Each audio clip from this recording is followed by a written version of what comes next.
Welcome to AskReddit is Fun. Today is all about the scariest ghost stories, where Redditors share unexplained sightings and their paranormal encounters, even creepy portraits. It's all here. So buckle up and enjoy the scary ride. A topic by Crusader. I have a really good one that is actually true. It happened to me. This could have been a dream, but I testify to this day that what I saw was a ghost. So here I am, a young guy who awoke in the middle of the night. I'm currently sharing a bunk bed with my brother, and I am the top bunk. I look out into my living room and notice everything is dark. However, there's a person in an evening gown dusting my fireplace mantle. The woman was slender, which threw off guard because my mom is obese. I yelled out, "Mom?" to the person dusting the counter. The person turned around. It was not my mom, but some older woman. Suddenly, she shrieks, and her face becomes severely deformed. It was like the crap you see in horror movies, like ridiculously scary, especially for a young kid. I blink my eyes and she's gone. I somehow went back to bed, and the next morning I went to my living room and noticed that even though the TV was off, there was something written on the screen. It said, "Do not be afraid." The text slowly faded, and no one else saw it. As a young boy, this was, and still is, extremely terrifying to me. If there was some dust left on the screen, I'd have left a note saying, "You're easily sending me mixed messages here, ghost lady." My friend told me a story his dad told him. Every day he would come home from school, and he'd be the first one there for at least an hour or two. One day, he walked in the front door, and the TV was on, and instantly turned off. He stood in the doorway for a second, turned around, and walked away. He didn't go back into the house until his parents came home. It gives me the heebies thinking about it. Ghost is watching some old school stuff. A man goes to a bed and breakfast. While checking in, the owner tells him that the room next to him is undergoing some repairs, so don't open the door or anything. The man goes to his room, drops off his things, but then is bored. He pokes around the house a little. With nothing else to do, decides to see the room that needs repairing. He tries the door, and it's locked. He wonders why the owner would even bother warning him about this room since it's locked anyway. Whatever. He peeks through the keyhole, and the room beyond isn't actually being repaired. It's completely empty, except for a figure in the far side of the room, sitting in a chair facing the wall. The man stands up again, creeped out. Just to make sure he wasn't imagining things, he bends down and looks through the keyhole again. This time, he doesn't see the figure, or the room at all. Just the color red, like someone was blocking the keyhole with construction paper. Weirded out, the man goes to bed. When he's at breakfast with the owner the next morning, the man asks him casually about the repairs in the next room. The owner sighs and says, "Truthfully, I don't rent out that room, because so many people have told me it's haunted by a ghost with red eyes." "Daddy, I had a bad dream." You blink your eyes and pull up on your elbows. Your clock glows red in the darkness. It's 3:23. "Do you want to climb into bed and tell me about it?" "No, Daddy." The honesty of the situation wakes you up more fully. You can barely make out your daughter's pale form in the darkness of your room. "Why not, sweetie?" "Because in my dream, when I told you about the dream, the thing wearing mommy's skin sat up." For a moment, you feel paralyzed. You can't take your eyes off your daughter. The covers behind you begin to shift. Time for a blind elbow strike. Holy crap, that was eerie. During Hurricane Gustav in 2008, I think, I evacuated to a church in Baton Rouge with a friend and his family. At the same time, there was an entire nursing home's worth of old people staying in the church. My friend, his family, and myself all shared one room together. In this church, there was one bathroom that was large, similar to something that would be in elementary school. A few stalls, a trough urinal, etc. One night during the storm, my friend and I made a trip to the bathroom. The lights had gone out, middle of the hurricane and all. The church had a musty, eerie feel to it, kind of like when you turn out the AC in a home for a few days. The area surrounding the church was also dead quiet, since there was no electricity in the area. The bathroom was several halls over from our room, so we grabbed our flashlights and set out. While walking down one large hall, we shined our flashlights ahead, and there, at the end of the hall, sat an old man in a wheelchair in the middle of the night with no one around. Now, this hall was incredibly long, so we could make him out, but we couldn't really see all his facial features, etc. Once we grasped what we saw, we turned and looked at each other, semi-freaked out. Then, we shined our flashlights back to where he was, and there was nothing there. It was as if he vanished. No signs, no sound, nothing. Needless to say, we hauled ourselves back to the room. 2 days after my grandfather died, the neighborhood security guard knocks on our door on a Sunday morning. He told us, "An old man came to your house earlier, knocked on your door for half an hour, and finally left." When I asked him what he wanted, he told me he needed to say goodbye to someone that he never had a chance to meet.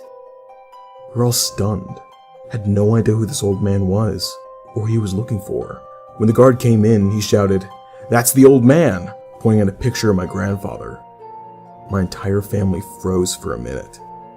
It's not 100% sure if the guard was telling the truth, but I almost like believing that my granddad wanted to say goodbye to his newborn sister before resting in peace. Okay, this happened to me when I was a junior in high school. It was December, and it had just started snowing that evening. My best friend and I were in debate and getting ready for our state qualifiers that were the next day. We were writing our cases as usual, at each other's throats over the details of every case. It was a stressful, tense evening. We finally finished our cases at about 3 a.m. Then, we went to my room for the night. Almost as soon as we got to my room, we hear what sounds like the water turning on the other end of the house. No big deal. Probably my parents, I think. Then, we hear the front door open. I told her, I bet Mom woke up and wanted some fresh air. It made sense. I really thought that's what it was, until we heard incredibly heavy footsteps in my living room, headed for my room. They were not any of my family's footsteps. Then they stopped. My friend and I looked at each other, and we were both freaked out, just standing, frozen in my room. We walked closer to each other, and the footsteps started again, but this time, they were running towards us. We both flipped. We grabbed each other's hands out of fear, and my bedroom door flew open. We both looked at the door. Nobody was there. We ran to the bathroom that's connected to my room. I closed, locked the door, and stood up against it. When we finally got the balls to do it, we sprinted to the parents' room, crying and hysterical. We obviously startled my parents awake. They said neither of them had gotten up. My dad grabbed his gun and looked outside.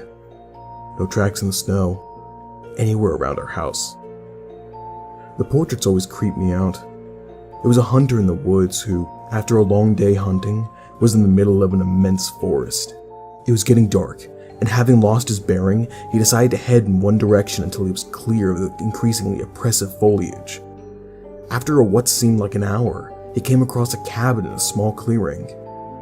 Realizing how dark it had grown, he decided to see if he could stay there for the night. He approached and found the door ajar. Nobody was inside. The hunter flopped down on the single bed, deciding to explain himself to the owner in the morning. As he looked around, he was surprised to see the walls adorned with many portraits, all painted in incredible detail. Without exception, they appeared to be staring down at him, their features twisted into looks of hatred. Staring back, he grew increasingly uncomfortable. Making a concerted effort to ignore that many hateful faces, he turned to face the wall, and exhausted, he fell into a restless sleep. Face down in an unfamiliar bed, he turned blinking in unexpected sunlight. Looking up, he discovered that the cabin had no portraits, only windows. This story takes place in 1975. My grandpa was a farmer. He was living in a village and he had apricot trees in a field a long way out of the village. It was a small village, poor lit. Imagine how it was in the fields. You know these villages with 100 permanent citizens. Well, the best time for watering in the summer is the night, so he went to water the trees. When he took them back home, remember, it was a pitch black with no moon countryside. He saw behind him two shining eyes that he thought it was a ghost. Terrified, He yelled and ran, and even threw rocks at it. Nothing happened. It kept following him. When it reached my grandpa, he turned out to be a stray little donkey. Poor little donkey. True story. My best friend died of cancer back in 2002. We were incredibly close in every way, and we spent the majority of our free time together. Almost a year after she died, I was in my apartment, sleeping, and my phone rang around 3 a.m. I had one of those Sony Ericsson's T610s. I was very groggy and picked up the phone from my nightstand and looked at it. I saw it was my friend's number. I immediately became alert and awoke and answered the phone very curious. I said hello a few times, but all I could hear was a very loud static for about 30 seconds. Eventually, the call ended. At this point, I was freaking out and called the number back only to get an automated recording that this number was out of service. I then called her mother's house to see if possibly her older sister may have had my friend's old phone and I might have called me by accident. But there was no answer at my friend's mother's home. Come to find out, the remaining family was away in Miami. After they came home a few days later, I took the phone to them and showed them the call log, and they were in disbelief. They went to my friend's room and got the phone out of the drawer where it had been sitting for months. Battery stone cold dead. Reminds me of an apparently true story where a train derailed and one of the passengers who died in the wreck started calling all of his relatives. The relatives contacted the police, who would then trace the calls to his dead body in the wreck. His phone was in his hand. He spent his last moments calling his loved ones. I hope you enjoyed the video as much as I did making it. Let us know about your own scary stories in the comments. If you are new to this channel, you can subscribe. I upload new videos every day. Until then, check out another video if you like.